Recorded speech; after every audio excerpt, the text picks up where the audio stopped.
Bonjour Mehdi Azdem, je suis content de t'avoir aujourd'hui. Bonjour les auditeurs qui vont nous écouter. Euh, En fait, cette interview, elle sera en deux temps, si tu veux. Dans un premier temps, on va parler culture, gestion et recherche. Et dans un deuxième temps, on va parler de ton questionnaire que tu viens de lancer sur les pratiques culturelles et des pratiques culturelles euh, pendant le confinement, avant le confinement et après le confinement. Et sans trop tarder, je vais commencer par la première question, parce qu'en fait, je vais t'introduire aussi et te présenter au fur et à mesure des questions que je vais te poser. Très bien. Voilà. Donc bonjour encore Mehdi, merci d'avoir accepté mon invitation. Merci pour la sollicitation et avec grand plaisir. Merci Mehdi. En fait, tu es titulaire d'une licence en sciences économiques et d'un master en ingénierie culturelle et artistique et tu as plusieurs expériences professionnelles dans des projets culturels à l'échelle nationale et internationale. Comment peux-tu décrire la gestion de la culture au Maroc en général et la gestion de la culture en temps de crise en particulier et en ce temps même? Je pense la première question avant de passer à la gestion de la culture, il faut qu'on parle déjà de la politique culturelle au Maroc. Parce que Oui. la gestion c'est une partie de la chaîne de valeur des politiques culturelles d'un pays. Donc si on parle de gestion culturelle, il y a plusieurs échelles aussi. Il y a une gestion de la culture au niveau des institutionnels, c'est-à-dire de l'État, Oui. via les maisons de la culture ou les maisons de la jeunesse, maintenant pour le ministère de la Culture, et aussi au niveau des conseils élus, c'est-à-dire au niveau des complexes culturels, des bibliothèques municipales et provinciales. Je pense au niveau de cette gestion institutionnelle, il y a pas mal de défaillances et ce n'est pas nouveau. Je pense depuis la création du ministère de la Culture en 1974, il y avait plein de croissance de quelques secteurs par rapport à d'autres. Par exemple, le cinéma, il était toujours le plus avancé puisqu'il y avait une entité publique qui existait depuis 1944, qui est le CCM. Oui. Et je pense que cette gestion, elle diffère d'une discipline à l'autre déjà. Et d'un conseil municipal à un ministère ou à une autre entité publique. D'accord. Le deuxième niveau, c'est la gestion de la culture au niveau du privé, qui se manifeste avec les maisons de la production, les maisons de disques, les labels de musique, les galeries d'art ou les musées privés. Et je pense cette gestion, elle est plus ou moins orientée vers une logique de marché, une logique de gain. Mhm. C'est-à-dire, elle est plus orientée vers de l'économie de marché.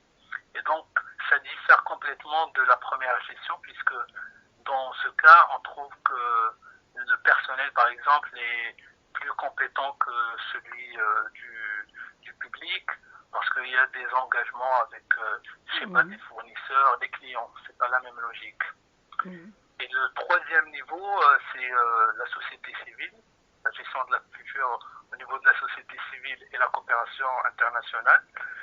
Et là, on peut parler un peu des collectifs, des associations, des syndicats ou encore des représentants des coopérations internationales comme l'Institut français, le Cervantes et le Goethe.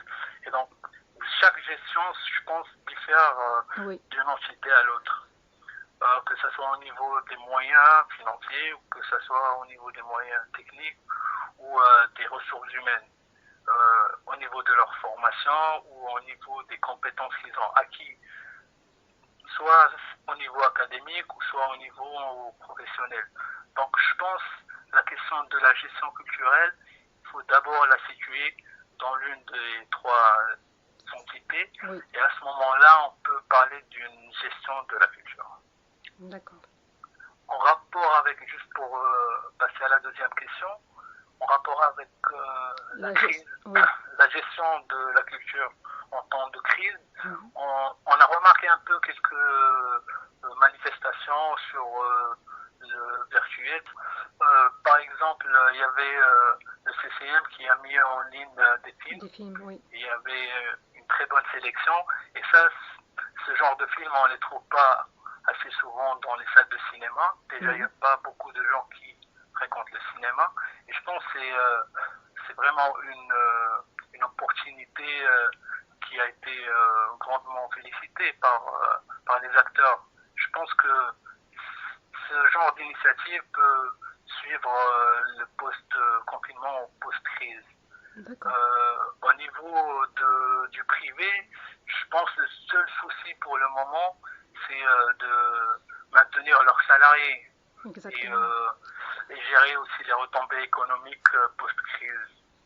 Sinon, au niveau de la société civile ou des acteurs et artistes indépendants, on a remarqué plein de plateformes qui ont été créées, plein de collectifs informels qui ont mis leur création en ligne. Et ça a aidé beaucoup déjà les gens à connaître leurs artistes, par exemple, parce qu'il n'y a plus la barrière de l'accès à des lieux culturels, par exemple. Je pense qu'on reviendra plus tard sur ces questions. D'accord, très bien. Alors, on passe à la deuxième question. Toi qui es chercheur, tu as mené bien sûr des recherches dans le cadre professionnel et des recherches indépendantes. Et aujourd'hui, tu es doctorant dans le domaine culturel. Tu es en train de finir justement ta thèse doctorale sur le développement culturel au Maroc depuis les années 2000 à la faculté des lettres et des sciences humaines de Ben Messik à Casablanca. Où est-ce qu'on est par rapport justement à la recherche au Maroc et surtout dans le domaine culturel? Est-ce qu'il y a des spécificités à ce domaine?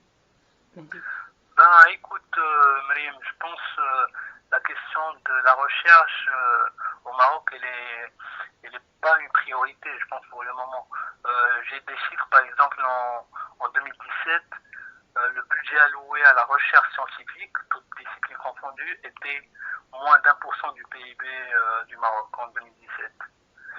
Alors que ça a été augmenté par rapport à 2016, où le budget était 0,34%.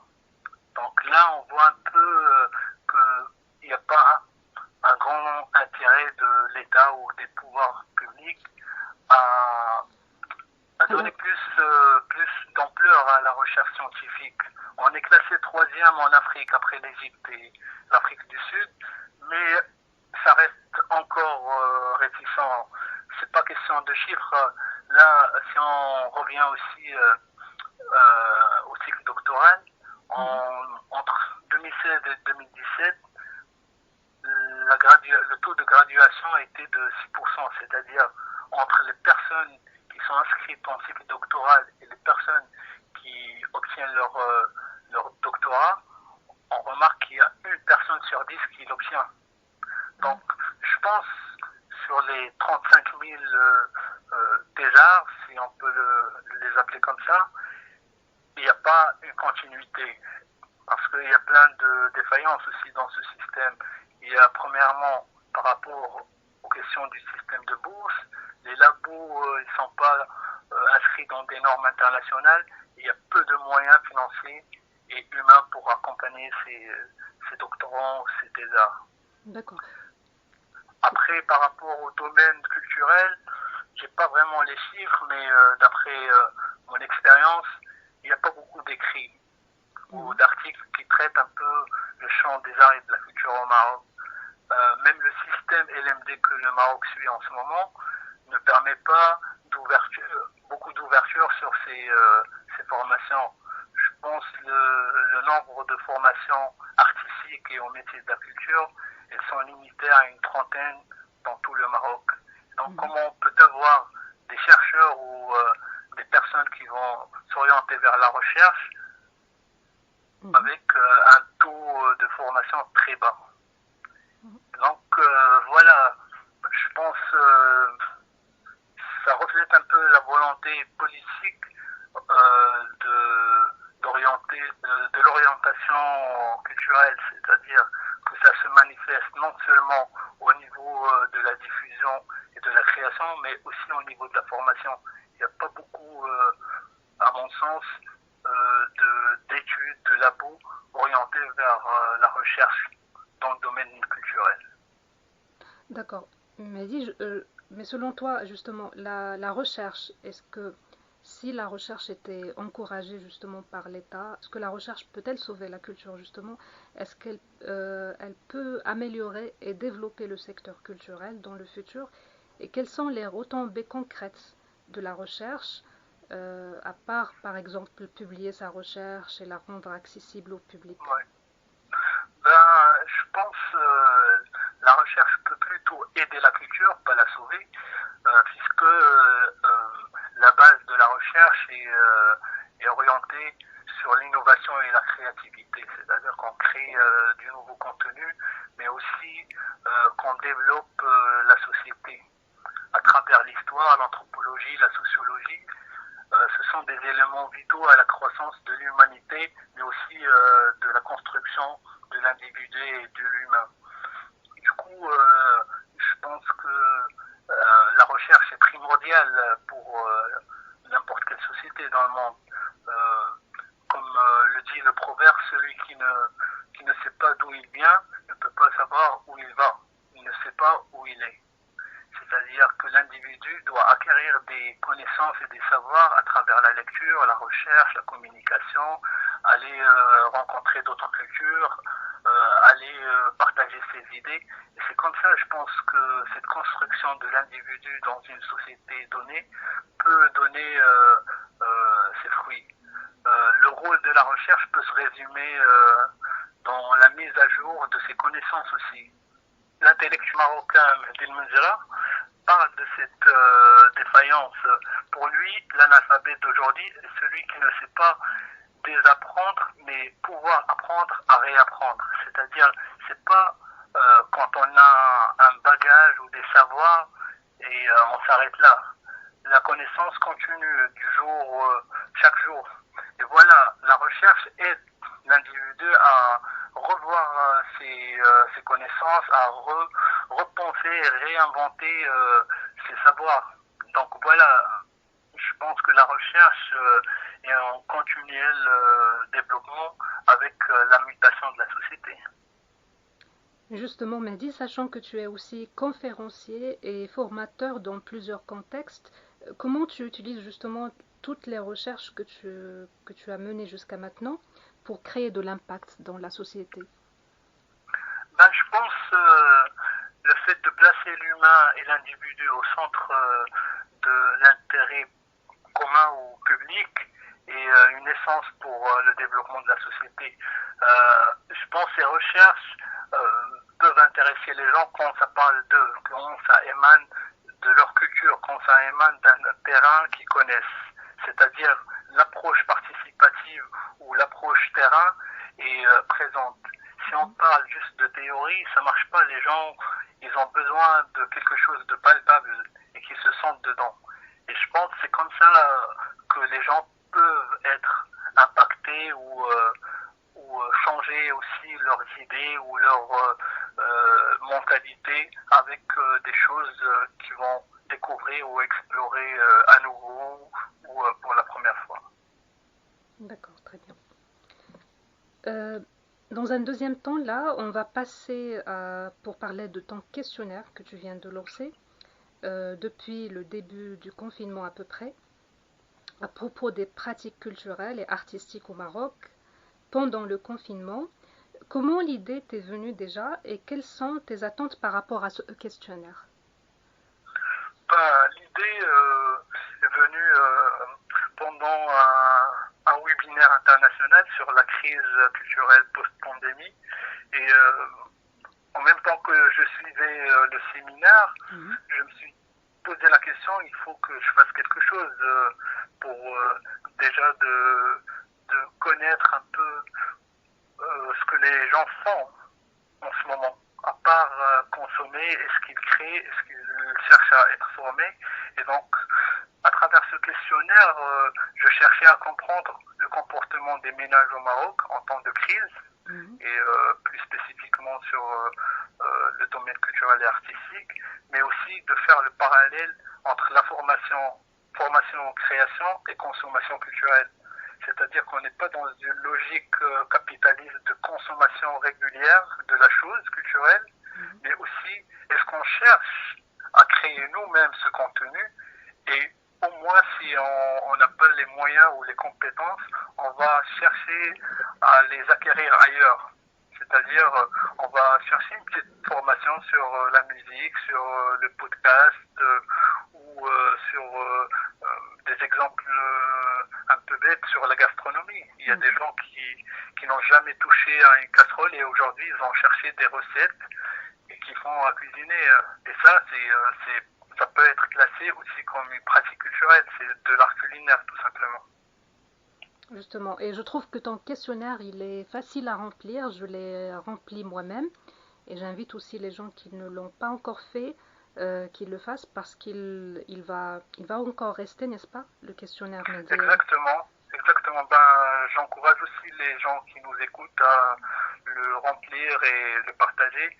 Je le garde jusqu'à la fin du confinement. L'objectif, c'est vraiment d'écrire un article sur le comportement et les pratiques culturelles et artistiques des personnes installées au Maroc en temps de confinement. D'accord. Et est-ce que tu as au préalable une idée sur les pratiques culturelles d'avant le confinement? Est-ce que tu crois que ces pratiques vont baisser à cause de la fermeture justement des espaces culturels en ce moment? Est-ce qu'ils vont rester ou stagner, voire même augmenter? Et d'après les réponses que tu as eues jusqu'à maintenant, les réponses que tu as eues du questionnaire, comment tu peux juger un peu les pratiques actuelles en plein confinement? Est-ce qu'il y a un véritable changement? Il y avait une première enquête qui a été faite par l'association Racine entre 2015 et 2016 et qui traite des pratiques culturelles. C'était un échantillonnage de 1200 personnes réparties sur les 12 régions du Maroc et ça revenait un peu sur ces questions de fréquentation des lieux culturels, de la consommation culturelle, de l'usage des nouvelles technologies. Et je pense qu'il y avait d'autres études qui ont été faites, mais c'était des études sectorielles, c'est-à-dire sur la lecture ou sur le cinéma ou d'autres. Donc, plus ou moins, c'était l'enquête la plus exhaustive pour le moment qui a été réalisée.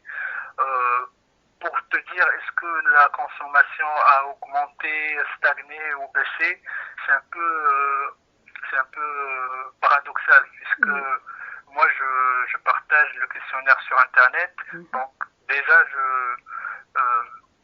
je vise une certaine catégorie qui est connectée au Maroc.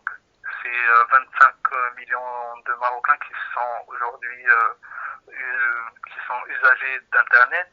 Et donc, c'est une partie du Maroc, une partie des 36 millions. Donc, c'est un peu arbitraire de ma part d'exclure ces gens qui ne sont pas connectés, mais c'est aussi le contexte actuel qui l'oblige. Il n'y a pas possibilité de le faire sur le terrain avec des moyens très basiques, tout simplement. Donc, pour revenir à cette question, est-ce que ça a stagné ou pas, je ne saurais pas te dire pour le moment. Mais ce qui est sûr, c'est que la consommation a augmenté. Puisque les gens ils sont là devant leurs écrans et ils cherchent du contenu à consommer tout simplement. Que ce soit de la création artistique locale ou internationale. Après, je pense que la création et la formation, on se pose pas trop de questions. En temps normal, les gens ils sont un peu occupés dans leur quotidien à travailler, je sais pas, produire, mais on n'a pas ce temps intime avec nous-mêmes pour se poser des questions de nos choix, de nos goûts. Et donc tout ça, je pense, c'est exceptionnel en ce moment. Donc les gens, ils ont au moins cette opportunité. Oui. Donc tu trouves je sais pas si j'ai répondu vraiment à tes deux questions. Tu trouves que la consommation, elle a augmenté paradoxalement avec la fermeture aussi des espaces culturels. Puis les gens, ils ont plus de temps aussi pour consommer du contenu maintenant. Ben, je pense déjà sur le contenu virtuel, c'est sûr que ça a augmenté, puisqu'on, comme je t'ai dit, on a le temps. Après, je peux pas te confirmer ou t'affirmer que par rapport au réel, est-ce que ça a augmenté ou pas, puisqu'on n'a pas beaucoup de données sur ces pratiques culturelles. Et je pense que ces comportements, peut-être qu'ils changeront déjà de vision sur la culture, sur les œuvres culturelles, et peut-être ça reconsidérera le public marocain avec quelques disciplines. D'accord. Et justement, Mehdi, avec l'effervescence actuelle du contenu culturel sur les réseaux sociaux à consommer à travers des lives, des podcasts, des vidéos, des formations en ligne, des bibliothèques numériques qui sont accessibles gracieusement maintenant, etc. Penses-tu que nous n'avons en fait aucun prétexte pour ne pas se cultiver en ce moment même, surtout pour celles et ceux qui ont accès à Internet, et aussi qu'on n'a pas à se plaindre, disons, de la grande quantité du flux, de l'embarras du choix, de l'offre qui existe en plein confinement? Et est-ce que ne doit-on pas avoir une consommation modérée, tout simplement, comme à l'accoutumée? Et ne crois-tu pas aussi que le virtuel est en train de remplacer d'une manière exagérée, en quelque sorte, le réel? En fait, toute cette question, on est en train de les poser aussi parce qu'il y a une grande quantité du contenu à consommer. Est-ce que les gens ils seront aptes justement de tout consommer en même temps et pendant cette période? Ben, je pense, question de consommer, c'est comme si on ouvrait notre réfrigérateur en plein confinement et on vient de faire les courses et on va dire ok, on consomme ça, on consomme ça, on consomme ça. Je pense déjà ce choix, cette liberté de choisir, elle n'a pas été exposée avant en temps normal. Exactement. Je pense que c'est une opportunité maintenant. Quand tu ouvres ton frigo, tu dis ok, j'ai le temps, j'ai de la nourriture, donc là je peux réfléchir et faire mon choix avec mes idéaux et avec mes goûts. Et je pense ce qui peut être ce que je trouve positif dans cet embarras de choix de programmes et de création artistique, si on prend les webinaires, c'était vraiment des choses qui étaient dirigées vers une soi-disant élite ou à une catégorie sociale définie. Aujourd'hui, juste en défilant ta feed d'actualité de Facebook, tu peux tomber sur des webinaires et je pense que cet accès, c'était pas opportun auparavant. Oui. Et donc, il y a cette question d'accessibilité, de démocratisation, mais aussi il y a la question de liberté d'expression. C'est-à-dire, je peux suivre un webinaire et donner mon avis aussi. Ou même le sujet de choix des personnes qui l'organisent. Il n'y a plus cette contrainte de quel contenu je dois présenter et dans quel lieu. Donc il y avait cette contrainte en temps réel, c'est-à-dire il y a des sujets que tu ne peux pas traiter dans des structures publiques, par exemple. Là, je pense que cette opportunité, c'est une ouverture pour les jeunes, des moins jeunes, à s'exprimer aussi librement et aussi à interagir avec plusieurs personnes, que ce soit au niveau local ou international. Donc, ça peut être des choses qui nous feront réfléchir et réinventer aussi notre façon de penser la culture et la chose culturelle dans le futur. Oui, et oui. En plus, les webinaires, il y a des choses, bien sûr, il faut le dire, des choses payantes et des choses gratuites. Bien sûr. Après, par rapport à la question, est-ce que le virtuel va remplacer le réel? Je pense pas, parce que si on prend l'exemple du spectacle vivant, du théâtre, les gens, ils ont envie d'être devant le comédien, devant la scène ou dans un concert, devant les enceintes. Donc il y a ce sentiment aussi de feeling, de proximité avec la scène. C'est des choses palpables. On ne peut pas les remplacer, les ignorer au détriment du virtuel. Oui. Je pense que cet effet est récurrent. Hein. Ça me rappelle un peu l'effet de regarder la télévision pour la première fois ou une pièce de théâtre pour la première fois. Tu vois des lueurs ou les yeux des personnes, des enfants, ils brillent. Tu vois, ça tu peux pas l'avoir dans le virtuel. Oui. Parce qu'il y a aussi l'atmosphère, il y a le contexte, il y a la proximité. Les applaudissements. C'est un exercice, au fait. Oui. Tout à fait. Et à ton avis, justement, ça c'est la dernière question, Mehdi, à ton avis, les pratiques culturelles après le confinement, comment seront-elles? Et toi qui es professionnel de la culture, comment imagines-tu justement la réouverture des espaces culturels et la reprise des activités culturelles et leur consommation de la part du citoyen? Y aura-t-il une certaine réticence, surtout au tout début? Qu'est-ce que tu en penses, Mehdi? Ben, je pense que déjà le changement du comportement social et d'autres, ils vont être au rendez-vous, que ce soit par rapport juste à nos déplacements ou à notre manière de communiquer avec autrui, ça va changer. Et sûrement la pratique culturelle aussi, ça va changer. Peut-être le regard aussi vers les artistes, vers les œuvres artistiques, ils vont changer. Je pense à aucun moment les gens ils avaient cette facilité à accéder à la création artistique. Je pense que cette démocratisation qui a été le fruit de ce confinement, peut-être ça changera plein de choses. Je ne saurais pas te dire quoi exactement, mais c'est sûr qu'il y aura du changement. Je pense par rapport à la reprise, ça va prendre plutôt beaucoup de temps, puisque c'est l'un des secteurs avec le tourisme qui est le plus touché par rapport à la crise économique. On parle au niveau macro. Et donc, moi, je ne vois pas la vie ou les activités culturelles reprendre comme ça du jour au lendemain.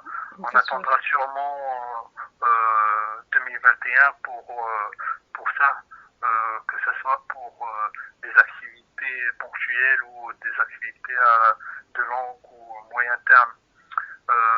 Par exemple, je suis un peu l'actualité en France.